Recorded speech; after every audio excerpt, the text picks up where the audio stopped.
حضرت ابو دردہ رضی اللہ تعالیٰ عنہ سے روایت ہے، انہوں نے فرمایا رسول اللہ صلی اللہ علیہ وسلم ہمارے پاس تشریف لائے جبکہ ہم فقر کے بارے میں گفتگو کر رہے تھے اور اس سے خوف کا اظہار کر رہے تھے، تو آپ نے فرمایا کیا تم فقر سے ڈرتے ہو؟ قسم اس ذات کی جس کے ہاتھ میں میری جان ہے، تم پر دنیا اتنی زیادہ برسا دی جائے گی حتیٰ کہ کسی کے دل کو اس کے سوا کوئی چیز مائل نہیں کرے گی، یعنی ہر شخص اس کی طرف متوجہ ہو جائے گا۔ اللہ کی قسم میں تمہیں روشن چاند کی راتوں جیسی شریعت پر چھوڑ رہا ہوں جس کے رات اور دن برابر ہیں۔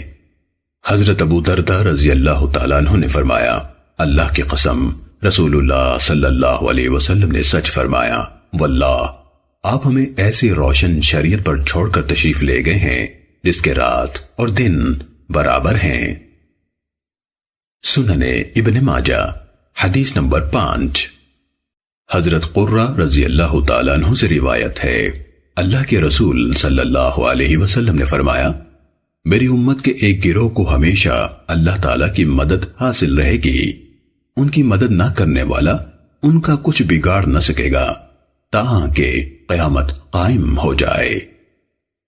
سنن ابن ماجہ حدیث نمبر 6۔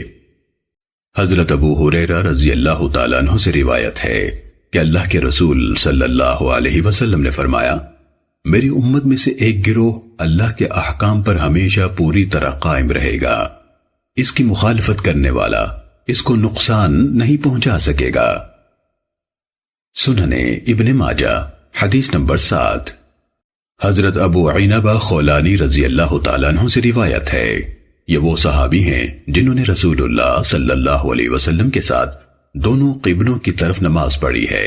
انہوں نے فرمایا میں نے رسول اللہ صلی اللہ علیہ وسلم سے سنا، آپ فرماتے تھے اللہ تعالیٰ اس دین میں ہمیشہ نئے پودے لگاتا رہے گا اور ان سے اپنی اطاعت میں کام لیتا رہے گا۔